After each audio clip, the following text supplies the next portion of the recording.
Capítulo 7 do livro Voltei, Irmão Jacó, Francisco Cândido Xavier. Incidente em viagem. Se o homem soubesse a extensão da vida que o espera além da morte do corpo, certamente outras normas de conduta escolheria na terra. Não me refiro aqui aos materialistas sem fé. Aliás, a maioria dos ateus não passam de grande assembleia de crianças espirituais necessitadas de proteção e ensinamento. Reporto-me com vigor aos que adotam uma crença religiosa, usando lábios e paixões, sem se afeiçoarem no íntimo às verdades renovadoras que abraçam. Nós mesmos, os que nos beneficiamos ao contato dos princípios do espiritismo cristão, principalmente nós que ouvimos a mensagem dos que respiram noutros planos da vida eterna, se fôssemos menos palavrosos e mais cumpridores das lições que recebemos e transmitimos, outras condições nos caracterizariam além do sepulcro, porque a justiça indefectível nos espreita em toda parte. Se fôssemos menos palavrosos e mais cumpridores das lições que recebemos e transmitimos, outras condições nos caracterizariam além do sepulcro, porque a justiça indefectível nos espreita em toda parte e porque transportamos conosco, para onde formos, as marcas de nossos defeitos ou virtudes. Depois da sepultura, acabamos com exatidão que o reino do bem ou o domínio do mal moram dentro de nós mesmos. Sabemos com exatidão que o reino do bem ou o domínio do mal moram dentro de nós mesmos. Atravessando sombria região, seguíamos sem novidades e pouco a pouco adaptava-me a volitar como aluno que recapitula a prova. Em torno a paisagem escurecia sempre, não obstante resplandecerem as estrelas no alto. Possuía a perfeita noção de viajarmos sobre vasto abismo de trevas. Observava, porém, admirado, que não me sentia em processo de ascensão. A ideia de verticalidade estava longe de nós, tanto quanto a linha de esfericidade escapa à apreciação do homem que habita o globo da terra. Reparei, receoso, que não distante da estrada que percorríamos vagarosamente, apareciam sinais de vida e movimento. Ruído de vozes desagradáveis alcançavam-nos os ouvidos de quando em quando. Formas monstruosas, de espaço a espaço, surgiam visíveis ao nosso olhar, e pelo que me era dado perceber, flutuávamos sobre região vulcânica, cujo solo instável oferecia erupções nos mais diversos pontos. O que me afligia sinceramente era a contemplação de seres de lamentável aspecto além das margens.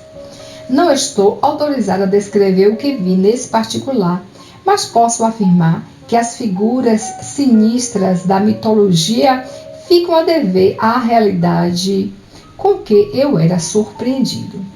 Registrando o temor que se apossara de mim, o irmão Andrade, em voz baixa, explicou-me que os planos habitados pela mente encarnada emitiam de permeio com as criações dos espíritos inferiores desencarnados formas perturbadoras, quando não horripilantes, de vez que a maioria das criaturas terrestres, na carne ou desenfaixadas do corpo, denunciavam-se no íntimo através de comportamento quase irracional.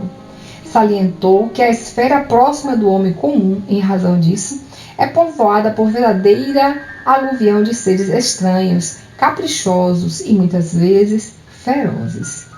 Chegou mesmo a dizer que inúmeros sábios da espiritualidade superior classificavam semelhante região de império dos dragões do mal.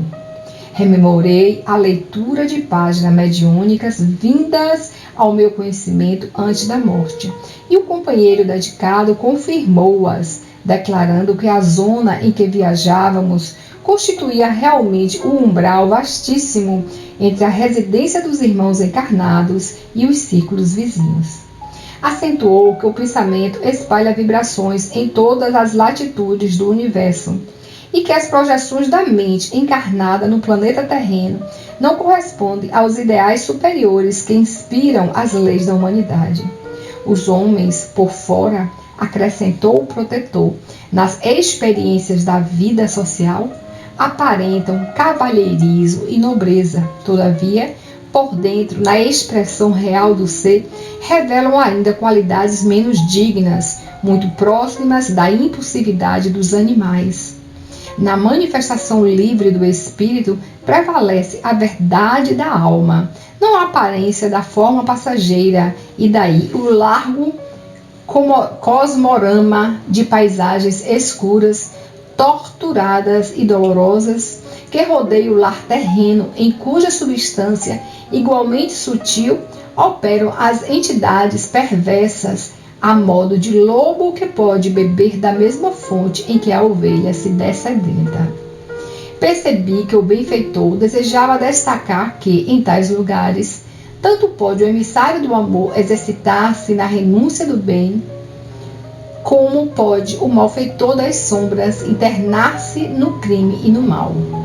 Compreendendo, no entanto, que as atenções dele se dividiam entre o carinho para comigo e a expectativa asfixiante da hora, sofrei o desejo de perguntar. Nova advertência. Quantas horas despendêramos voejando sobre o extenso império das sombras? Debalde tentava rearticular a noção de tempo, o abatimento e as surpresas sucessivas como que me aniquilavam o autocontrole. Continuávamos sem ocorrências dignas de menção especial, através da mesma paisagem triste e obscura, quando um dos membros da expedição, ao lado de Bezerra, lhe mostrou um objeto semelhante à bússola que conhecemos na Terra, emitindo impressões que o supervisor escutou atenciosamente. Logo após, o venerável amigo determinou uma pausa e, congregando-nos todos em derredor dele, comunicou em voz sumida e prudente que nos avizinhávamos de uma ponte de acesso aos círculos de atividade espiritual dignificada que nos aguardavam além. Entretanto, o registro magnético do psiquismo de nosso grupo assinalava o fenômeno que classificou por inquietantes média de pavor. Acrescentou que a importância da ponte era tão grande que comumente muitos habitantes das regiões perturbadoras se aglomeravam na base que deveríamos atingir dentro em pouco, ameaçando os candidatos ao reino da luz. Pediu-nos calma e decisão, silêncio e prece, e sobretudo lembrou-nos a obrigação de esquecer qualquer falta mais grave do passado, para não cairmos em sintonia com os espíritos ignorantes, penitentes ou malfeitores daqueles domínios. Competia-nos manter harmonia e serenidade em nós mesmos, porque de outra maneira poderíamos interromper a corrente de força que sustentava os companheiros menos aptos ao serviço de volitação. A ponte iluminada. Não nos movimentáramos por muito tempo e um facho de luz sublime varreu o céu não longe, indicando uma ponte cuja extensão não pude, no momento, precisar. Tão formosa e tocante foi a revelação no horizonte próximo que muitos nos pusemos em pranto. A emotividade não provinha apenas da claridade que nos tocara os olhos. Comovente mensagem de amor transparecia daqueles raios brilhantes que percorreram o firmamento, copiando a beleza de um arco-íris móvel. Enquanto muitos companheiros continham a custo as notas de assombro que nos dominavam, cerrei os olhos por minha vez, naturalmente envergonhado. Temor súbito vagueava-me n'alma. Teria cumprido todos os meus deveres? se constrangido a comparecer ante um tribunal da vida superior, estaria habilitado a apresentar uma consciência limpa de culpas? Como seriam meus atos examinados? Bastaria a boa intenção para justificar as próprias faltas? O sinal luminoso cortou vagarosamente o céu de novo. Minha alegria ante a aproximação do plano mais elevado era inexcedível, mas a noção de responsabilidade quanto às dívidas e às dádivas recebidas do mundo que eu deixara pesava agora muito mais intensamente sobre mim. Mereceria o ingresso naquele domicílio celestial? Corria-me as lágrimas copiosas quando o grupo estacou.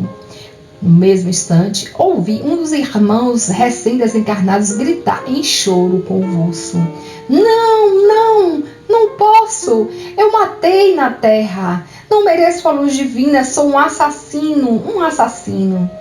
Aqueles brados ressoaram lúgubres, sombras adentro. Outras vozes responderam horríveis: Vigiemos a ponte, assassinos não passam. Pareceu-me que maltas de feras preparavam-se para atacar-nos. Não distante, a projeção resplandecente do invisível holofote clareava o caminho qual se fora movida em câmara lenta. Entre nós, emoções e lágrimas, junto de um companheiro em crise.